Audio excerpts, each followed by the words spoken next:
আসসালামু আলাইকুম ওয়া রাহমাতুল্লাহ। বিজয় দিবসের উষালগ্নে আমি আমার অন্তরের অন্তঃস্থল থেকে উপস্থিত যুব বন্ধুগণ সহ গোটা দেশবাসীকে আন্তরিক শুভেচ্ছা এবং অভিনন্দন জ্ঞাপন করছি। প্রিয় দেশবাসী, বাংলাদেশ মহান আল্লাহ তাআলার দান, আমাদের প্রিয় জন্মভূমি। আল্লাহর সৃষ্টি এই অঞ্চল 1 শতাব্দীর ভিতরে দুইবার স্বাধীনতার মুখ দেখেছিল। 1947 আজাদী আন্দোলনের মধ্য দিয়ে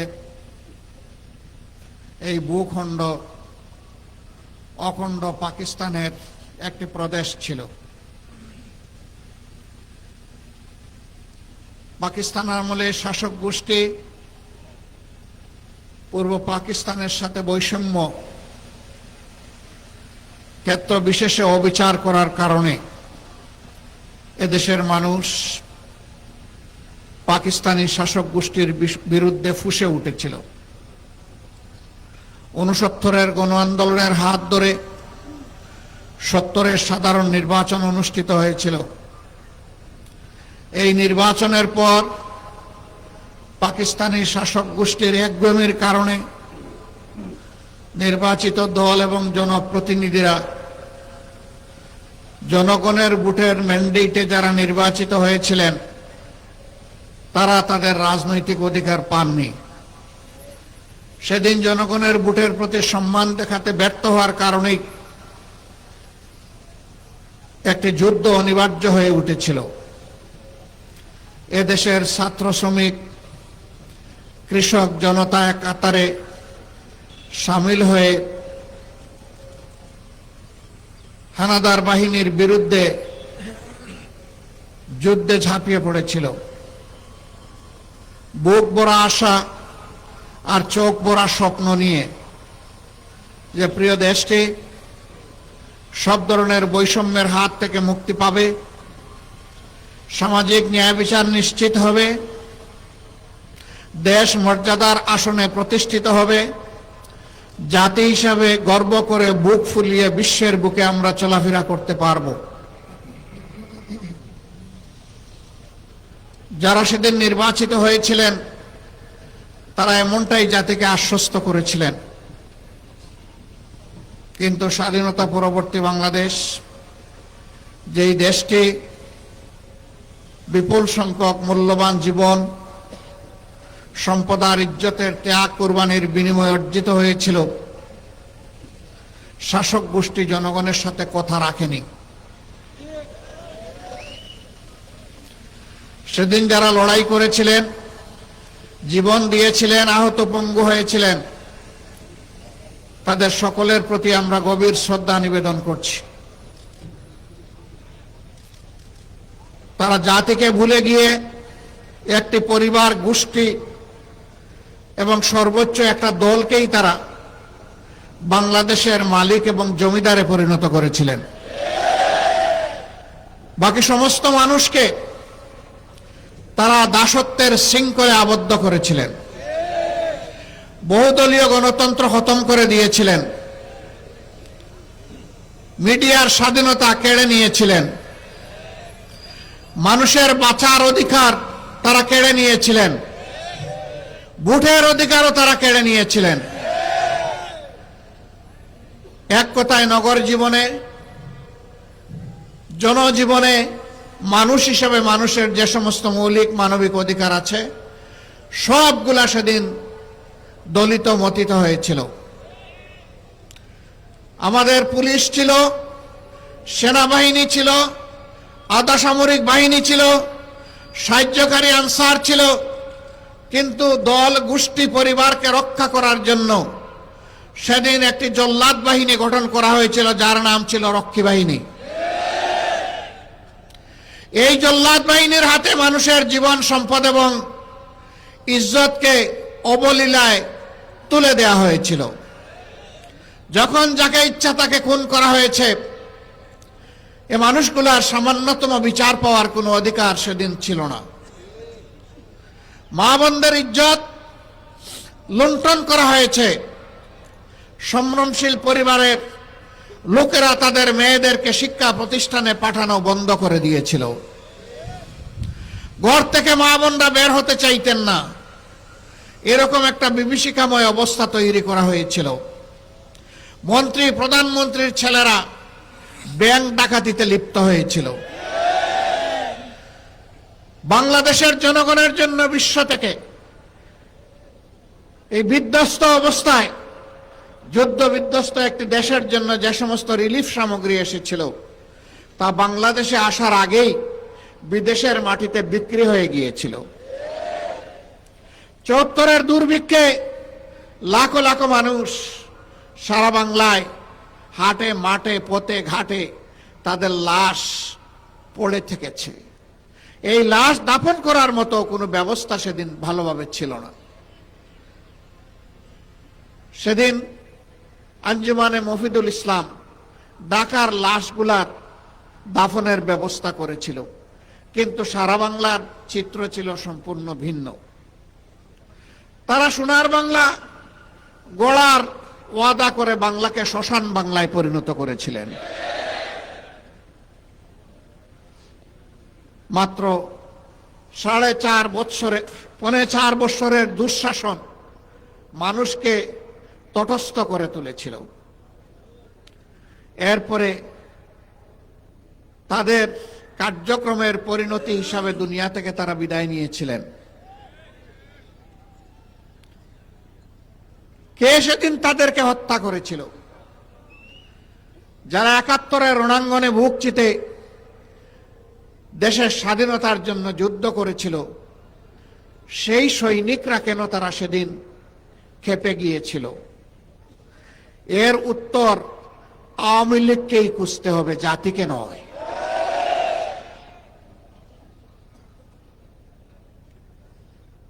সম্মানিত বন্ধুগণ, আমরা আশা করেছিলাম ৭২-এর 10 জানুয়ারি থেকে ৭৫-এর 15 আগস্ট পর্যন্ত দেশে যে ফ্যাসিবাদ কায়েম হয়েছিল, এক নায়কতন্ত্র কায়েম হয়েছিল, যার পরিণতি সচক্ষে দেখেছে দেশের মানুষ, এটা থেকে আওয়ামী লীগ শিক্ষা নিবে। কিন্তু ওই যে কথা আছে, কয়লা ধইলেও ময়লা যায় না। সাবান আর সার্ফ এক্সেল যা দিয়েই ধর না কেন, কালো কয়লা আরো কুচকুচে কালো হয়। আওয়ামী লীগের ক্ষেত্রে তাই হয়েছে। 3 দফায় বাংলাদেশের মসনদে তারা এসেছিলেন। ৭২-এর 10 জানুয়ারি,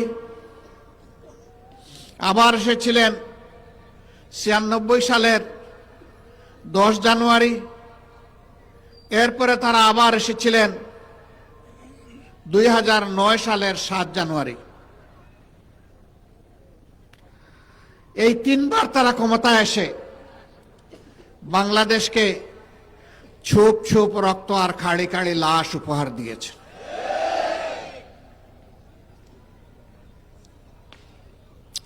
ছিয়ানব্বই সালে ক্ষমতায় আসার আগে হাত জোড় করে তারা জনগণের কাছে ক্ষমা চেয়েছিলেন। অতীতে আমাদের দল বাংলাদেশের জনগণের সাথে যে অন্যায় আচরণ করেছে, যে জুলুম করেছে, আমরা বিনা শর্তে মাপ চাই। একটিবারের জন্য আমাদেরকে আপনারা ক্ষমতায় দিন। আমরা ভালো হয়ে গেছি, এখন দেশের জন্য ভালো কিছু করতে চাই। হাতে তসবিহ ছিল, মাথায় ঘুমটা ছিল। জনগণ সহজ সরলভাবে ধারণা করেছিল তাদের মানসিকতার পরিবর্তন হয়েছে, কিন্তু না। যখনই তারা মসনদে বসলেন, তারা আপন রূপে আত্মপ্রকাশ করলেন। আপনাদের মনে থাকার কথা, তৎকালীন প্রধানমন্ত্রী চট্টগ্রামে গিয়ে বলেছিলেন, চট্টগ্রামের নেতাদেরকে তিরস্কার করে একটা হত্যাকাণ্ডের ঘটনাকে কেন্দ্র করে তোমরা কি হাতে চুড়ি পরে বসে আছো? তিনি ঘোষণা দিয়েছিলেন, আর যদি আমার দলের একটা মানুষকে হত্যা করা হয় তাহলে তার বিনিময়ে 10টা লাশ ফেলে দিতে হবে। এই ছিল একজন প্রধানমন্ত্রীর দায়িত্ব জ্ঞানহীন হুঙ্কার, আস্ফালন। তারা তাই করেছিলেন। সেই সময়টা খালে বিলে নদীতে নালায় জঙ্গলে হাটে মাঠে সর্বত্র মানুষের টুকরা টুকরা লাশ পাওয়া যেত। এরপরে জনগণের দ্বারা তারা প্রত্যাখ্যাত হলেন। আবার অস্থিতিশীল পরিবেশ সৃষ্টি করে 2006 সালের 28 অক্টোবর প্রকাশ্য দিবালুকে পল্টন মোড়ে সাপকে যেভাবে মারা হয় সেইভাবে লগি বৈঠা দিয়ে পিটিয়ে পিটিয়ে মানুষ হত্যা করা হলো। এমনকি বিশ্ব বিবেক আর মানবতাকে লজ্জা দিয়ে সেদিন মাটিতে পড়ে যাওয়া নিথর শরীরের উপর উঠে তারা লাফালাফি নাচানাচি করেছিল। এরা কোন প্রজাতি? এরা কি আসলেই মানুষ প্রজাতি? পশুও এরকম আচরণ করে না। তারা তাই করেছিলেন। সেদিন টেলিভিশনের সামনে বসে থাকা শিশুরা চিৎকার দিয়ে অনেকে বেহুশ হয়ে পড়েছিল। দেশ বিদেশ থেকে ধিক্কার জানানো হয়েছিল, কিন্তু না, তারা এর মধ্য দিয়ে জানান দিয়েছিল আগামীতে চলে বলে কৌশলে আমরা ক্ষমতায় যাবই, আর আমরা ক্ষমতায় গিয়ে যা করব আজকে তার একটা রিহার্সেল দেখালাম বিশ্ববাসীকে। সেই তারা ক্ষমতায় এসে বিডিআরের পিলখানায় হত্যাকাণ্ড থেকে শুরু করে জামাতে ইসলামীর সম্মানিত নেতৃবৃন্দকে হত্যা করার মধ্য দিয়ে তারা যে খুনের রাজত্ব কায়েম করেছিলেন, আমরা তার বিভৎস চেহারা শাপলা চত্বরেও দেখেছি। আমরা বাংলাদেশের সর্বত্র দেখেছি। এমন কোন জনপদ নেই যেখানে তাদের হাতে মানুষ খুন হয়নি। এমন কোন জনপদ খুঁজে পাওয়া যাবে না আমাদের মাদের ইজ্জত তাদের হাতে যেখানে লুণ্ঠিত হয় নাই। একটা প্রতীকে ভোট দেওয়ার অপরাধে নোয়াখালীর সুবর্ণচরে আমার একজন মায়ের কি অবস্থা হয়েছিল 18 কোটি মানুষ তার সাক্ষী। 5 আগস্টের পরিবর্তনের পর সেই পরিবারে গিয়েছিলাম। ওদের কথা শুনে আমরা আমাদের বুক সামলাতে পারিনি। বলবেন এর আগে যাননি কেন? এর আগে যাওয়ার কোনো পরিবেশ আমাদের জন্য ছিল না। আমরা যখনই পরিবেশ পেয়েছি তখনই তাদের কাছে ছুটে গিয়েছি। তাদের দুঃখ কষ্ট, তাদের ব্যথা বেদনা আমরা দূর করতে পারবো না, কিন্তু তাদের দুঃখ কষ্টের অংশীদার হওয়া ছিল আমাদের নাগরিক দায়িত্ব। আমরা সেই অংশীদারিত্ব শুধু নিয়েছি। সম্মানিত বন্ধুগণ, এই যে খুন দর্শন আয়নাগড়ার গুমের রাজনীতি শুরু হলো, শেষ পর্যন্ত তার পরিণতি ভোগ করে তারা 5 আগস্ট বাংলাদেশ থেকে পালিয়ে গেল। এক চোর মরার আগে বলল, দেখো আমি ঘরে ঘরে চুরি করে তোমাদের বড় ক্ষতি করেছি, কষ্ট দিয়েছি। আমাকে তো সেইভাবে দেশের প্রশাসন শাস্তি দেয় নাই, কিন্তু আমি শাস্তি পেয়ে দুনিয়া থেকে বিদায় নিতে চাই, অথবা বিদায় নেওয়ার পরে শাস্তি নিয়ে আমি হাসরের ময়দানে হাজির হতে চাই। সেদিন যেন আমার শাস্তিটা কিছু লাঘব হয়। আমি যখন মরে যাব আমার লাশটা তখন তোমরা ওই বড় রাস্তার উপর বড় গাছের ডালে তোমরা ঝুলিয়ে রাখবা, আর যেই এদিকে যাবে সে যেন আমার লাশের উপর একটা ঢিল ছুড়ে। লোকেরা ভাবলো তার অনুশোচনা এসেছে, তার ওসিয়ত রক্ষা করা দরকার। তার কথা অনুযায়ী তাকে ঝুলিয়ে দেওয়া হলো। বোকা লোকেরা বুঝে নাই, যেই যাচ্ছে ঢিল ছুড়ে, যেই যাচ্ছে ঢিল ছুড়ে। ইতিমধ্যে থানা পুলিশ এই ব্যাপারে অবহিত হয়েছে। তারা এসে দৌড়ায় হাজির। এই অবস্থা দেখে তারা শয়ে শয়ে পুলিশ গোটা গ্রাম এলাকা ঘেরাও করে পুরুষদেরকে গ্রেফতার করতে শুরু করলো। তখন জনগণ বুঝতে পারলো ধূর্ত চোর কি কারণে আমাদেরকে এই ওসিয়ত করেছিল। ও মরার আগেও আমাদেরকে কষ্ট দিয়েছে, মরার পরেও আমাদেরকে কষ্ট দিতে চেয়েছিল। ফ্যাসিবাদীরা পালিয়ে গিয়ে দেশের মানুষকে কি শান্তি দিচ্ছে? সর্বশেষ ঘটনা, আমাদের কলিজার টুকরা আমাদের ভাই শরীফ উসমান হাদির উপরে গত জুমার নামাজের পরে প্রকাশ্য দিবালোকে ঢাকার রাজপথে তারা গুলি করে তার জীবনটা শেষ করে দিতে চেয়েছে। সে এখন জীবন মৃত্যুর মাঝখানে আছে। মহান রবের দরবারে দোয়া করে, হে রাব্বুল আলামিন, তুমি তো মৃতদের মধ্য থেকেও জীবন বের করে আনো, তুমি এরকমই একটা জীবন ফিরিয়ে দাও, তাকে সুস্থ করে আবার বিপ্লবী বাংলাদেশের জনগণের বুকে ফিরিয়ে দাও।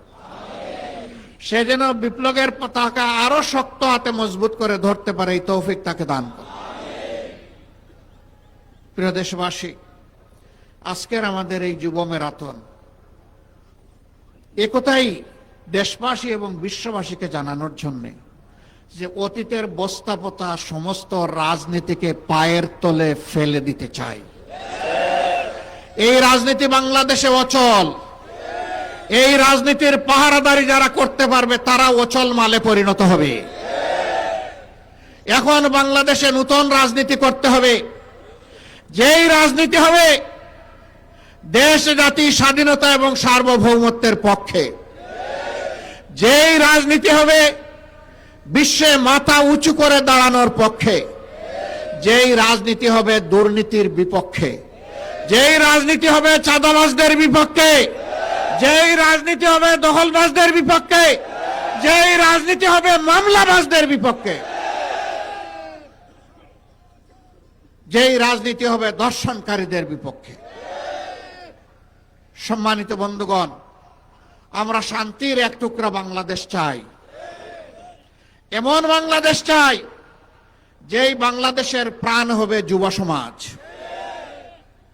এই যুব সমাজের হাত ধরে আজকের ম্যারাথন যেমন এগিয়ে যাবে, আগামীকালের বাংলাদেশও তেমনি এগিয়ে যাবে ইনশাআল্লাহ। মুক্তির এই মিছিল মুক্তির মঞ্জিলে না পৌঁছা পর্যন্ত আর থামবে না ইনশাআল্লাহ। আমরা বারবার বলে আসছি, আমরা আমাদের দলের বিজয় চাচ্ছি না, আমরা চাচ্ছি 18 কোটি মানুষের বিজয়। এই বিজয়ই হবে আমাদের দলের বিজয়। 18 কোটি মানুষের বিজয় হিসাবে যা চিহ্নিত হবে, সেই বিজয়ের আমরা হব অংশীদার ইনশাআল্লাহ।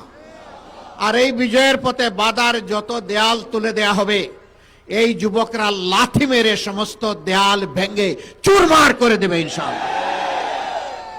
কোন দেয়ালে আমরা টিকতে দেব না,